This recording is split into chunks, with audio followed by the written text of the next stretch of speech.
Bonjour, dans cette vidéo je vais vous présenter Puppet. Puppet est un système de gestion de parc un peu comme Ansible que j'ai déjà présenté.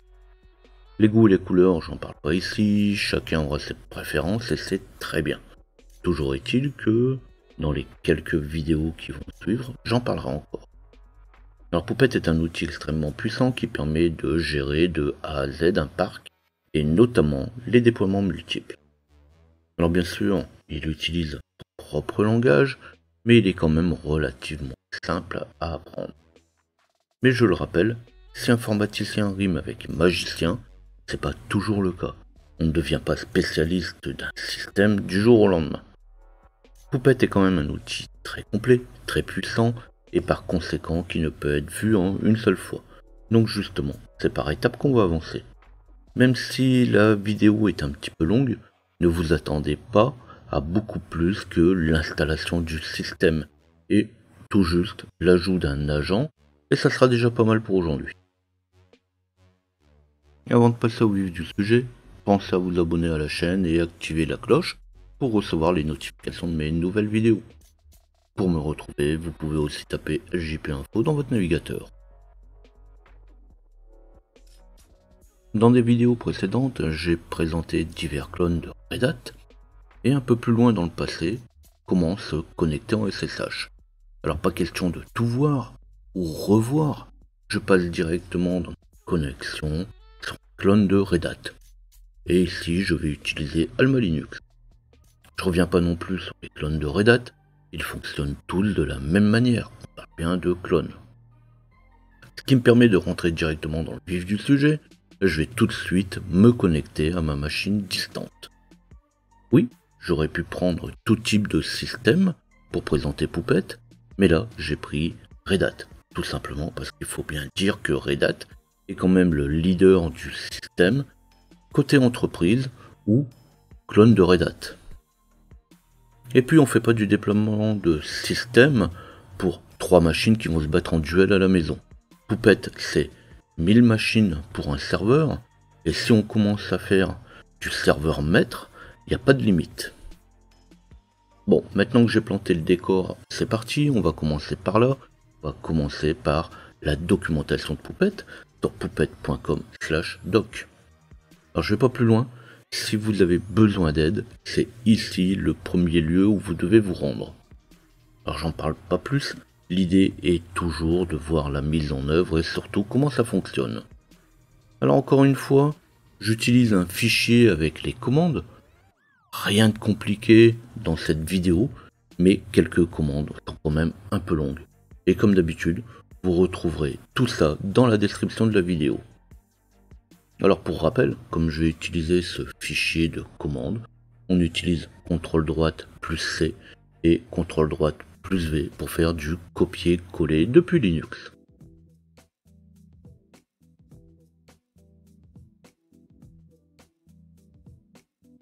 Et bien sûr, comme je présente Puppet, la première étape est son installation. J'ai présenté des trucs un peu light jusqu'à présent, alors on va voir dans mes vidéos précédentes au besoin. Et on tape directement dans le bois dur. Vous avez vu que je ne parle pas encore de taper dans le marbre, mais ça va venir. Tout ça suppose que vous avez déjà quelques bases. Au besoin, ma playlist Linux répondra assez facilement à toutes vos attentes. Alors si on veut renommer le poste, on utilisera la commande hostnamectl espace set hostname Puppet, ou ce qu'on voudra si vous n'utilisez pas l'agent et ou pour tous les autres clients. Donc là je suis sur mon serveur je vais utiliser l'agent, donc je vais nommer mon serveur Puppet. Le premier serveur qui va être utilisé pour Puppet s'appelle toujours Puppet. Alors pour mon serveur je vais le faire tout de suite, ça va éviter les soucis de certificats. Alors les certificats je vais en parler après. On verra que pour le client c'est pareil, on le fait avant d'installer le programme. Alors on va commencer par installer le dépôt de Puppet. Alors pour ça on peut aller sur https://yum.puppetlabs.com pour choisir la version qui va correspondre le mieux à votre système. Alors bien sûr, il existe aussi un apt.puppetlabs.com suivant la version de Linux ou le dépôt que vous voudrez utiliser pour votre système d'exploitation. Alors justement, suivant la version qu'on va choisir, on va installer le dépôt pour l'application au format RPM avec un RPM espace-ivh https://yum.puppetlab.com/poupette-release-el8 noarc RPM. Donc ici, j'utilise une Red Hat, un clone de Red Hat, la version 8. Donc je vais prendre EL8 et j'utilise Puppet. Alors attention, j'insiste un petit peu là-dessus. À l'heure où je fais cette vidéo, Puppet 7 vient juste de sortir. En fait, il est sorti il y a déjà quelques mois, mais ça c'est pas grave si vous comptez le réinstaller plus tard. Si vous désirez aller plus loin, installer des tas de modules et vraiment découvrir Puppet, je vous conseille d'installer plutôt Puppet 6. Donc pour Puppet 6, c'est exactement la même chose. C'est un yum.puppet.com/puppet6-release-el8. Donc en fait derrière Puppet on rajoute juste 6. Sinon vous serez très vite limité. Alors ici je vais installer un Puppet 7, mais dans mes prochaines vidéos vous verrez que je ferai toutes mes installations à partir d'un Puppet 6. Donc une fois que c'est fait, une fois que j'ai ajouté mon dépôt, je vais pouvoir installer le serveur avec un DNF install Puppet server-y. Alors attention, le serveur fait quand même un peu plus de 300 mégas installé. Puppet fonctionne avec un agent à installer, mais ici c'est pas la peine puisqu'il va être installé avec le serveur. Mais ça aussi on va le voir après. Alors pendant qu'il s'installe, un petit mot sur les deux commandes qu'on vient de voir et sur le principe du système. Certaines distributions proposent un pactage pour l'installation de Puppet, mais Puppet va pouvoir gérer des milliers de clients.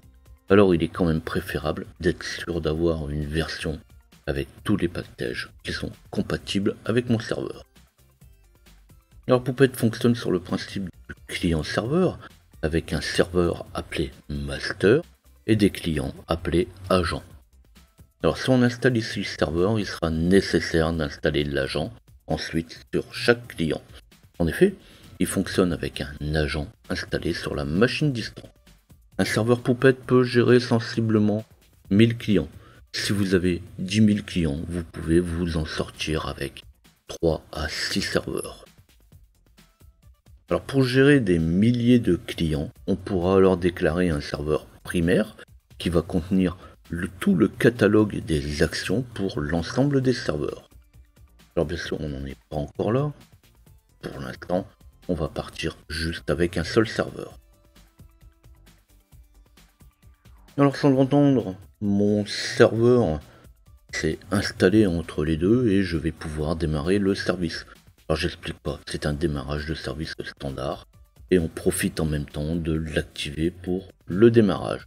Donc je fais un système CTL enable Puppet server et un système CTL start Puppet server. Alors ça vous le faites dans l'ordre que vous voulez.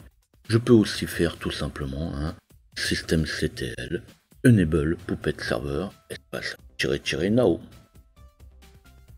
Et à la fin, une fois qu'il est démarré, il va quand même prendre encore quelques secondes pour démarrer. Vous pouvez même vérifier s'il est bien démarré avec un système CTL statut Puppet server.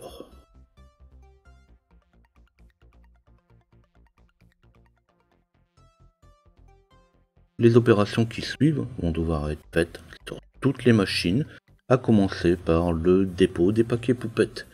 La commande que j'ai tapée tout à l'heure, RPM. Alors bien sûr ici je reparle encore de Puppet-release-el8 si je veux installer la dernière version de Puppet, sinon Puppet 6-release-el8 pour pouvoir installer la version 6 de Puppet. Alors même mon serveur peut être configuré pour utiliser l'agent, c'est donc par le serveur que je vais commencer. Alors attention quand même, utiliser l'agent sur le serveur peut quand même comporter certains risques. Après ça peut être une question de choix. Mais bien sûr, si vous êtes pour déployer de manière globale des mises à jour, par exemple, il faut éviter de casser le serveur. Alors avant de poursuivre, il faudra quand même rajouter dans le profil bash le chemin vers les binaires de Puppet. Sinon, vous serez toujours obligé de mettre le chemin complet. Alors, on va pouvoir le faire avec un VI ou un nano, l'éditeur de texte que vous voulez, VI espace tide /bash underscore profile. Dans la variable path, je vais rajouter le chemin vers mon binaire de Puppet. Le binaire de mon Puppet se trouve dans /opt/puppetlab/bin. Et je vais rajouter 2 points entre les différents chemins de manière à justement pouvoir les séparer. Une fois que c'est fait, j'enregistre. Alors ça va pas marcher tout de suite, ça marchera à la prochaine connexion ou après reboot. Alors pour pouvoir l'utiliser tout de suite, je vais faire un bash. Et là le souci est réglé. Donc je relance tout simplement mon bash. Alors après modification du BAF, on pourra utiliser which Puppet qui nous dira s'il trouve bien le binaire de Puppet dans opt puppetlabs/bin. Alors bien sûr, si je fais un which Puppet alors que mon agent n'est pas installé, il ne va pas le trouver. Ici, comme je disais, il a déjà été installé avec mon serveur. Puis on va pouvoir installer, ou on va devoir installer, le paquet NTP, donc ce qui va nous permettre de synchroniser l'heure au besoin sur toutes les machines. Alors ici, je suis sur une petite structure, le temps de la démo, mes machines vont rester à l'heure. Mais pour le cas de la production, il sera souvent nécessaire de synchroniser toutes les machines ensemble. Alors on va configurer l'ensemble des postes de travail avec un serveur NTP, le même que pour mes machines, qu'elles soient FAT. Bon là, je le fais pas, c'est déjà ça de gagner, surtout que NTPDate n'est plus disponible partout et qu'il faut plutôt souvent utiliser Chrony. Alors Chrony est déjà installé sur les versions de Red Hat depuis la version 7, alors pas de souci. Et puis je vais le mettre à l'heure de Paris, donc pour ça je vais faire un time date CTL, set time zone Europe Paris. Donc là je vais le mettre à l'heure de Paris. Et pour pouvoir vérifier, je pourrais faire un time date CTL. Alors les agents récupèrent les catalogues du master à intervalles réguliers, toutes les 30 minutes environ. Mais on peut très bien le forcer manuellement. Si un catalogue n'est pas bon, s'il a été modifié, il est récupéré à la fois suivante. Alors ici, l'agent que je configure est sur le serveur. L'agent contacte par défaut un serveur appelé Puppet. Le serveur doit alors s'appeler Puppet. Sinon, c'est le meilleur moyen pour rencontrer des soucis justement avec les certificats. C'est ce que j'expliquais tout à l'heure. Alors si on veut renommer le poste, on utilisera la commande hostname ctl, cet hostname Puppet. On voudra, donc ça c'est ce que j'ai déjà expliqué tout à l'heure. Ici je prends l'exemple du master, donc comme je l'ai dit juste avant, je ne prends pas de risque et je vais l'appeler Puppet. Et en même temps, de toute façon c'est son nom. Par contre, le nom DNS Puppet du serveur doit alors pouvoir être résolu obligatoirement par tous les clients.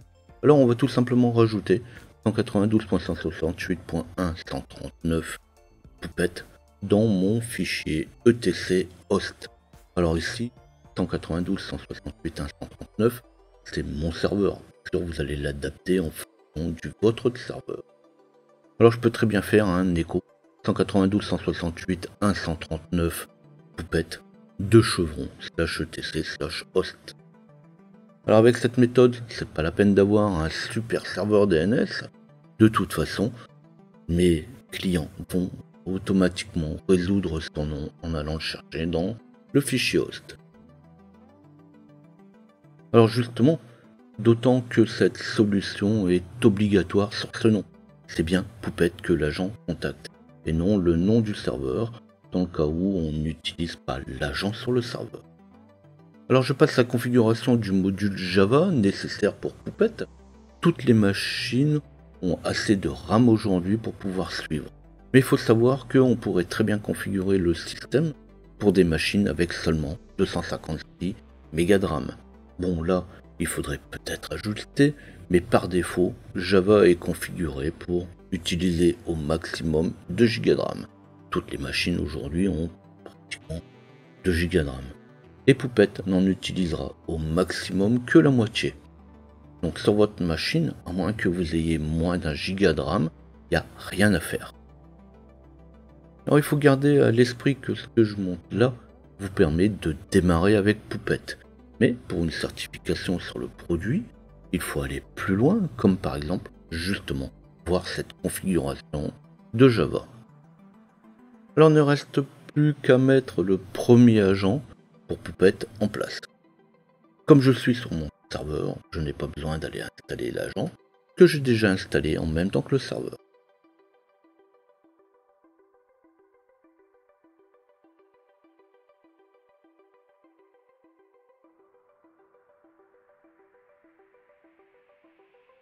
Alors à l'étape précédente, j'ai expliqué ce qu'il fallait faire pour configurer sur le serveur et je disais que c'était la même chose pour tous mes postes clients.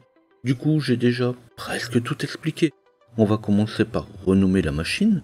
Donc là, sur mon premier poste client, je vais faire un hostname ctl set hostname linux 1 parce que j'ai décidé de l'appeler linux. Puis je vais m'occuper de la configuration du serveur de temps avec un timedate ctl set timezone Europe Paris où je peux vérifier aussi avec mon timedate ctl il est bien mis pour Paris.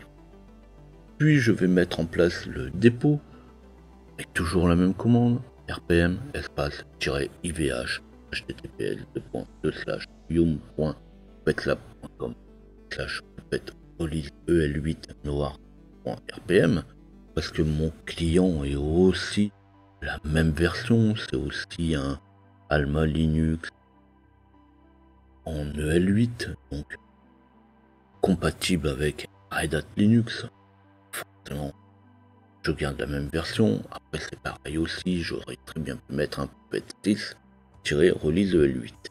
Donc là, les clients, j'en parlais aussi tout à l'heure, vous allez trouver tous les dépôts pour tous les clients, pour tous les types de clients que vous voulez. Puis je mets la résolution du nom de mon serveur dans le fichier host avec un écho 192.168.139 Puppet de chevrons vers etc host. Je termine avec la résolution du chemin vers le binaire qui est dans OPT avec un vi/route/.bash profile et dans le path je rajoute .opt/opt/bin et je peux faire un bash pour pouvoir relancer le bash pour pouvoir valider ce nouveau path. Il me reste ensuite mon agent à installer et le service à démarrer. Donc il ne me reste plus qu'à faire un DNF install Puppet agent espace-y, bien sûr à adapter toujours en fonction du système, et je vérifie s'il peut pinguer mon serveur avec un ping Puppet. Et bien sûr, s'il trouve le binaire de which Puppet une fois que mon Puppet agent sera installé. Alors justement, il arrive parfois, même si j'ai fait un bash tout à l'heure et que je vais relancer mon bash, il arrive encore parfois qu'il est nécessaire de relancer une deuxième fois bash ou simplement de se déconnecter et reconnecter pour le charger. Alors pareil, on s'embête pas, même si le système n'est pas encore totalement configuré, on va pouvoir démarrer Puppet et on l'active. Donc sur les clients et le serveur, je vais faire un systemctl enable puppet-nao. Alors pour les clients suivants, on pourra directement lancer un Puppet agent-t. Donc on va lancer l'agent Puppet et on va faire un test dessus. Donc là pour l'instant, effectivement, si je le fais, comme mon serveur n'est pas encore fini d'être configuré, ça va pas marcher très bien. Il va me dire qu'effectivement j'ai des soucis de contact. Et justement, on va pouvoir terminer la configuration de mon serveur. Donc je vais revenir sur mon client après, Cette fois, on va configurer le système afin que le ou les postes clients puissent communiquer ensemble. Alors si je fais un système CTL statut Puppet sur le serveur ou sur le client, on voit qu'il y a quand même un souci de communication. Qui est en rouge, c'est qui nous dit tout simplement que le port 8140 n'est pas accessible. Alors justement, c'est juste une histoire de pare-feu que je vais ouvrir tout simplement avec une commande firewall-cmd add port égale 8140/tcp -permanent. Donc là, je vais mettre de manière permanente le port 8140 en TCP. Et je vais faire la même chose pour pouvoir l'activer tout de suite avec un firewall-cmd -add port égale 8140/tcp, justement pour le valider et autoriser tout de suite le port. Bon, j'aurais pu faire aussi un firewall-cmd reload. Alors si je fais maintenant un firewall-cmd-list all, on va pouvoir retrouver mon port qui est bien ouvert. Alors bien sûr, comme la manip ne se fait que sur le serveur, c'est l'agent qui communique avec le serveur. Donc une fois que je l'ai ouvert sur le serveur, tous les autres agents pourront communiquer directement avec mon serveur.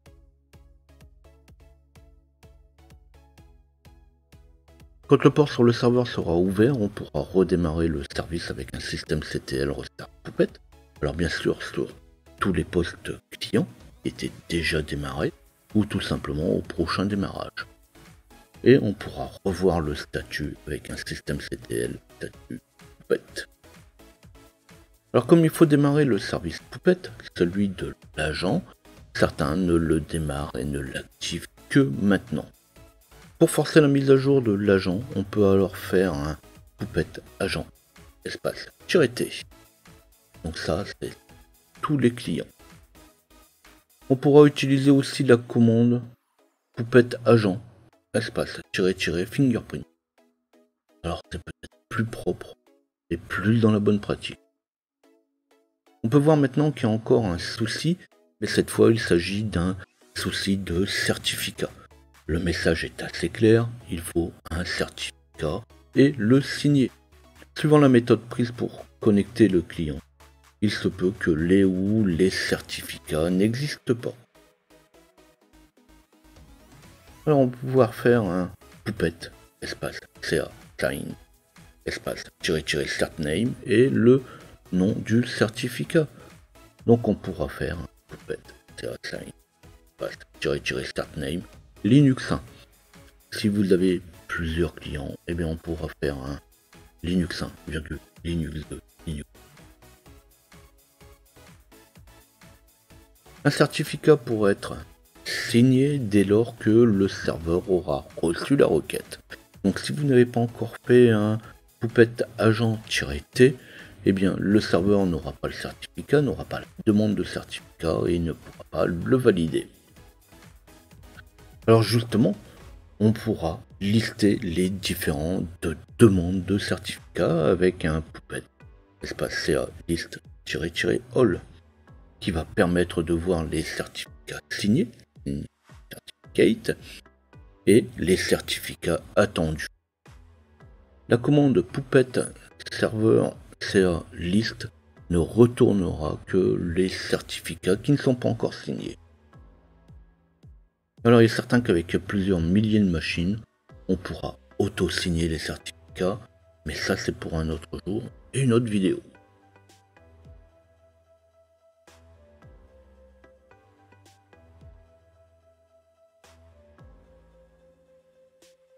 Pour l'instant, j'ai un catalogue d'actions vide pour Puppet Server. Alors avant d'aller plus loin, quand je vais faire un Puppet agent-t, lorsque le catalogue sera un peu plus fourni, il pourra retourner parfois des actions qui sont en cours. Mais ça, c'est tout à fait normal. Alors avant de se lancer dans des plus grosses actions, on va commencer par une action directe. Pour ça, on va utiliser Bolt, que l'on va pouvoir retrouver avec un DNF Search Bolt. Alors bien sûr, celui qui va nous intéresser, c'est Puppet Bolt, dont on a la description juste à côté, qui est un exécuteur de tâches autonome.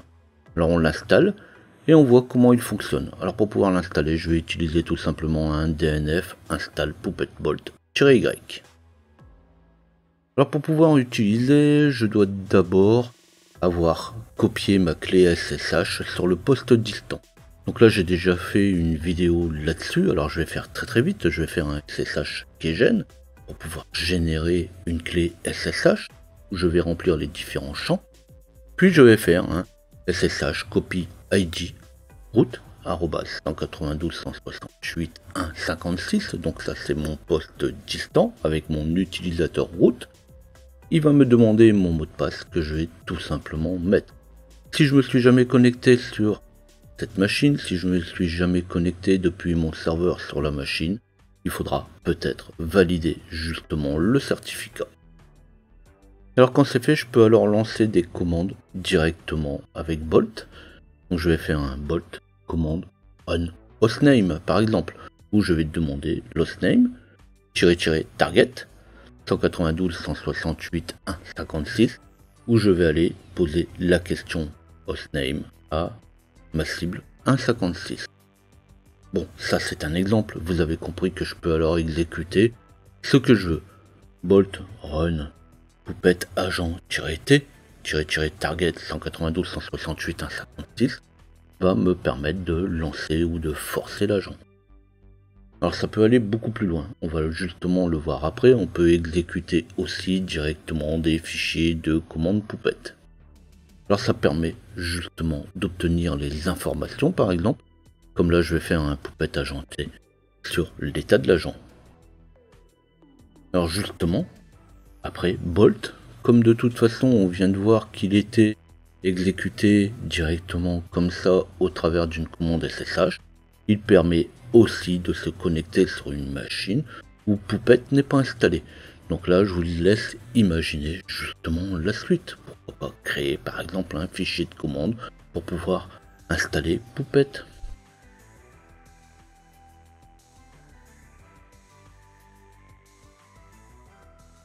Alors je reviendrai plus tard sur les fichiers de la configuration. Maintenant pour les curieux, vous allez retrouver le fichier de configuration de Puppet Server dans /etc/puppet-labs/puppet-server/conf.d. Donc ça c'est vraiment pour les curieux. Sinon ici je vais terminer avec une petite mise en application, quand même pour voir ce que ça donne, et j'y reviendrai de toute façon dans des prochaines vidéos. Donc on va d'abord commencer par créer un fichier de commande. Donc là je résume parce qu'on en parlera plus tard dans les modules, on va parler de catalogue, on va parler de manifeste. Pour rappel, ici c'est juste la découverte de Puppet. Donc je vais faire un vi/tmp/test.pp. Dedans je vais rajouter notify, donc une notification, et puis je vais mettre un nom à mon premier message. Salut, ou hello, comme vous voulez. Et je vais lui dire le message, c'est hello. Je peux faire une deuxième notification, où là je vais appeler mon deuxième message salut 2 ou tout ce qu'on voudra, et je vais lui dire message hello, donc de nouveau hello. On va valider le fichier, on va tester si effectivement il est valide. Alors en cas d'erreur, on pourra effectivement le corriger suivant le retour de la commande.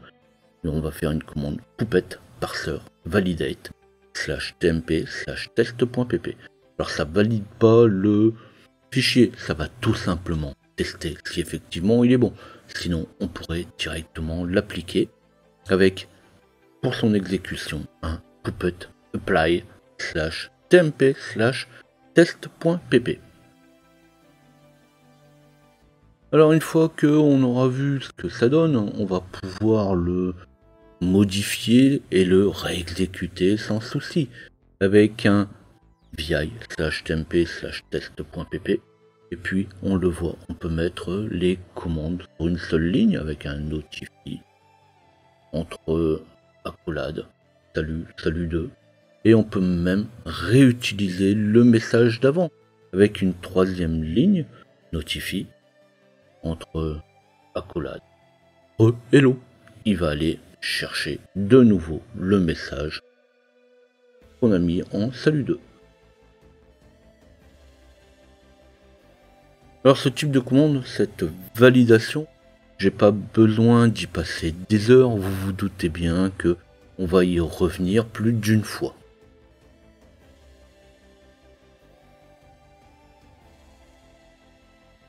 Bon là, comme on vient de le voir dans cette vidéo, vous entendez parler souvent de termes, comme je viens par exemple de le faire, et là on se pose souvent la question de quoi il s'agit. Alors voici quelques termes qui vont vous permettre de comprendre un peu mieux tout le jargon. Node, c'est tout simplement un serveur ou un poste de travail géré par Puppet. On va parler aussi de site. Donc un site, c'est un ensemble de nœuds, un ensemble de serveurs ou de postes de travail qui sont gérés par le Puppet Master, le serveur principal. J'ai parlé aussi un moment de module.